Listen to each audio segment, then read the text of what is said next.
RTB, oh, RTB, la radio congolaise, émettant sur 3 Radio Télévision Bendele, sur 3 Télévision Bendele, voilà. La radio-télévision Bendele.com émettant sur 3 Radio-télévision-bendele.net.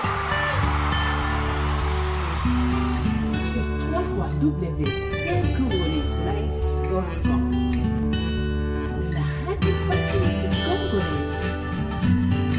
RTB. C'est la professionnalisme, la qualité et l'information non corrompue.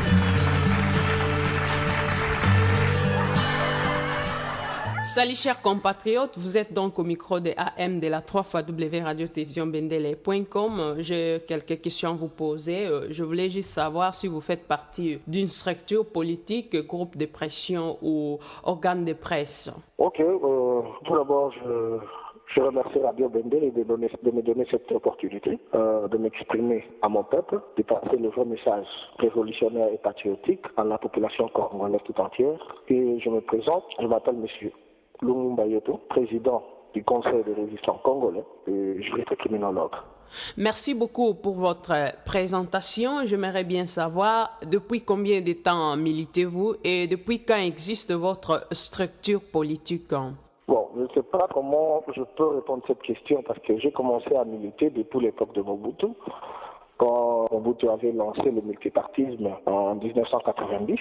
Alors j'ai adhéré le PDC, Parti démocrate social chrétien de Papa Iléo Boboko. À cette époque, j'étais encore étudiant et j'ai participé aux activités du PDC. De là, je suis parti pour l'Europe et j'étais en Belgique. Je continue avec le PDC et de la Belgique, je suis rentré ici en Angleterre où je n'avais pas vraiment continué avec les activités directement parce que ici j'ai trouvé un peu le rythme politique n'était pas comme au pays ni en Belgique. Il y avait un vide. Puis après un peu, j'ai formé un groupe de réflexion qu'on a appelé RR tout court. C'était en 1998, c'était en 1992. Là, ce groupe a été créé parce que Laurent Désiré Kabila est arrivé. À ce moment-là, on ne parlait pas trop des Rwandais, mais on parlait des Kadogo qui avaient la gâchette physique facile, qui tuaient les Congolais à tout moment. Alors, c'est pour cela qu'avec quelques amis étudiants, nous avons formé ce groupe RR pour étudier les situations qui passaient au Congo et en trouver des solutions. Ça, c'était en 1998. Et après, nous avons commencé avec la pression, nous avons commencé à organiser des conférences et il y a eu un silence jusqu'à 2000. Vers 2002, nous avons repris. Mais cette fois-ci, nous avons formé, c'était le même groupe, mais nous avons changé de nom. On l'a appelé Lamuka Congo. Et jusque-là, en 2005, nous avons initié la grande marche qui a eu lieu ici en Grande-Bretagne, c'était le 30 juin 2005.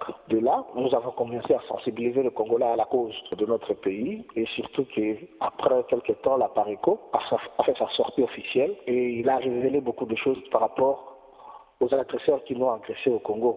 C'était déjà la mort de Laurent Désiré Kabila et la PARECO a révélé beaucoup et ça motivait beaucoup de Congolais. Puis après, en 2006, il y a eu des élections. Alors, au premier tour, déjà, nous avons dit que nous n'allons pas aller aux élections. Et comme il y avait deuxième tour et qu'il y avait 2 candidats, nous avons pensé qu'ils vont respecter les règles du jeu. Donc, il y aurait débat contradictoire et tout ça. Ils n'ont pas respecté les règles du jeu.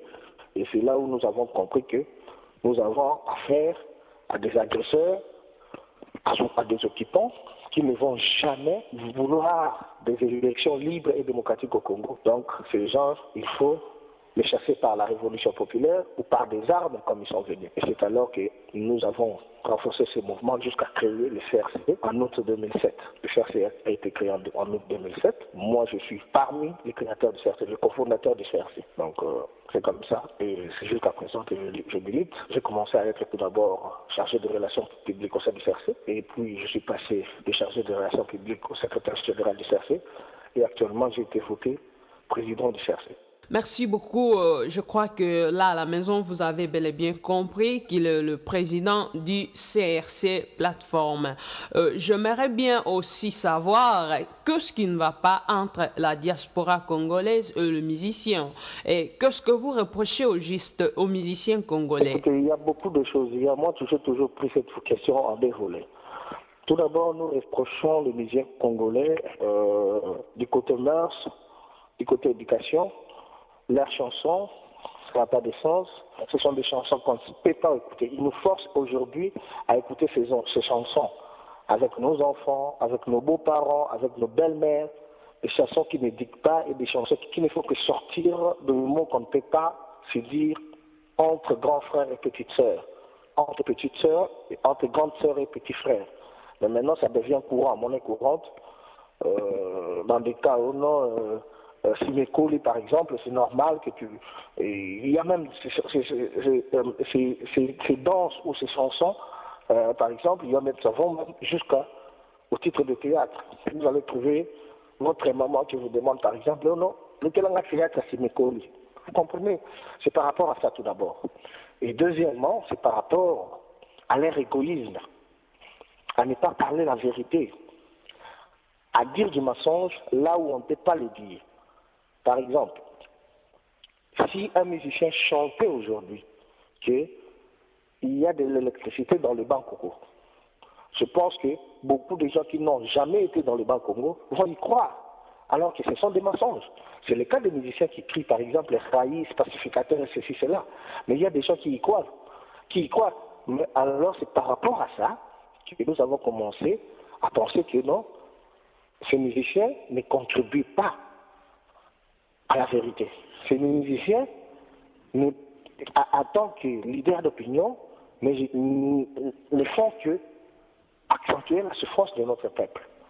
Et aujourd'hui, je vous dirais clairement que si nous n'avons pas de médias au Congo, si vous ouvrez un business, vous voulez que ce business prenne de l'allure, si vous voulez que ce business aille de l'avant, il suffit que 2-3 musiciens renommés chantent ce business et tout le monde y court derrière. Et nous avons pensé que ces musiciens ont un message qui peuvent passer. Et ils ne le font pas. Alors, comme ils ne le font pas, c'est à eux que nous avons pris cette décision de les pénaliser à ne pas jouer ici parce que nous pensons qu'ils sont en train de nous distraire en nous disant des mensonges. Et c'était difficile au début, mais aujourd'hui, la conscience congolaise a pris l'élan. Et tout le monde a compris que nous avons raison. Et c'est par rapport à ça que nous les empêchons de jouer ici ou là. Mais nous n'avons aucun problème avec des musiciens. Ce ne sont pas des problèmes. Parce que la plupart des musiciens, j'ai entendu Tchalamouane faire une interview, là elle dit des bêtises, où il a faire des interviews et il est en train de critiquer des combattants. Nous n'entrerons jamais dans leur jeu de un à un. Avoir un problème avec Ouérason. Non, nous parlons de tous les musiciens congolais. Et ça va rester tous les musiciens congolais. C'est notre combat, c'est tous les musiciens congolais. Vous savez, nous avons dit que c'est parce qu'ils ont chanté contre, ils ont chanté pour l'imposteur qui est au pouvoir.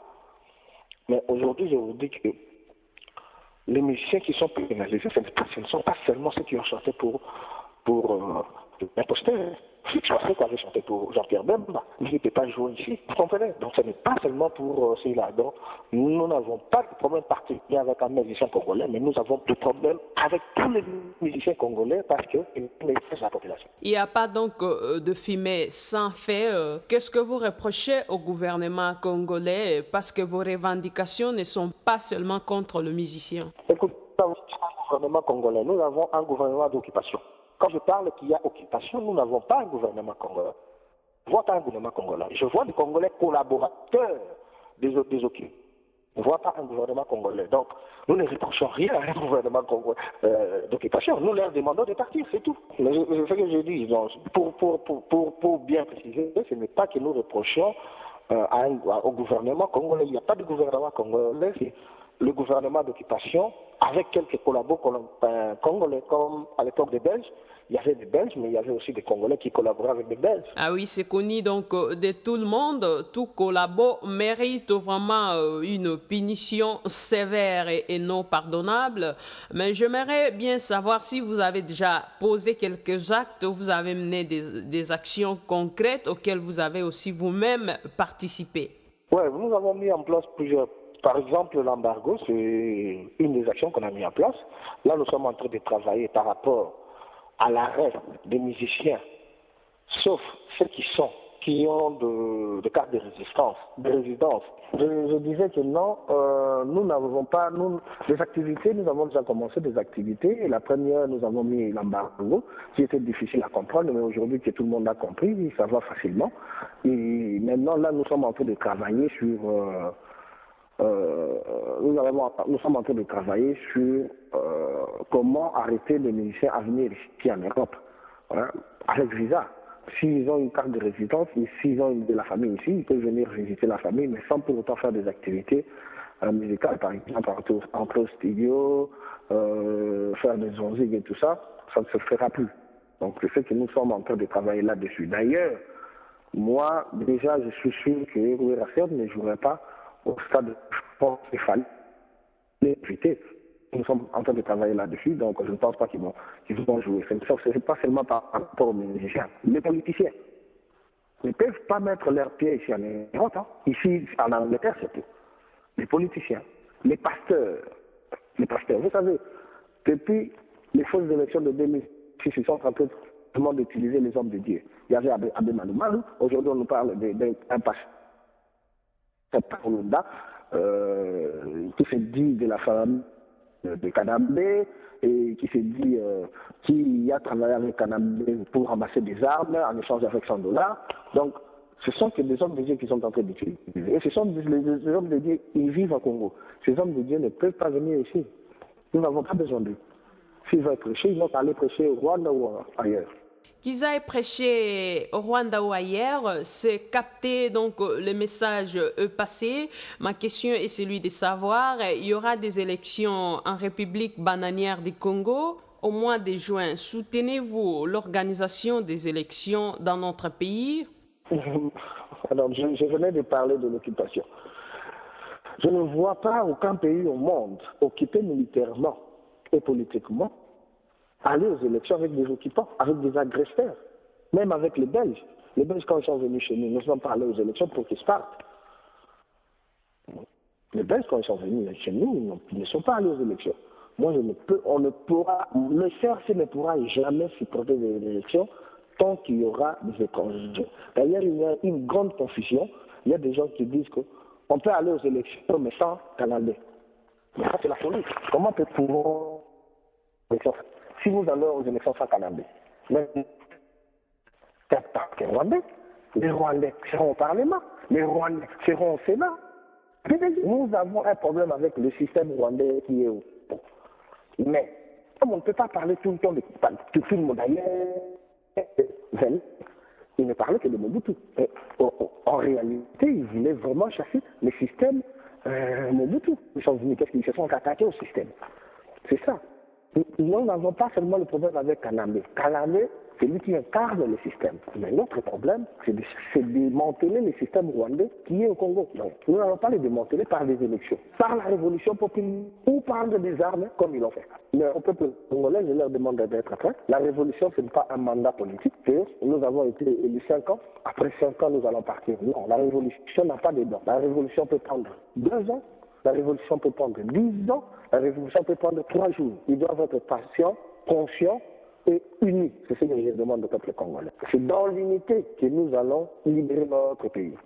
Aux leaders congolais, s'ils sont vraiment leaders congolais, qui veulent vraiment libérer le Congo, en commençant par Papa Tshisekedi, qui donne son discours le 24 avril de cette année, je demande qu'il cadre bien son discours par rapport à la situation actuelle du Congo.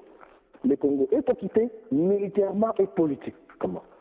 Nous ne pouvons pas aller aux élections avec des étrangers.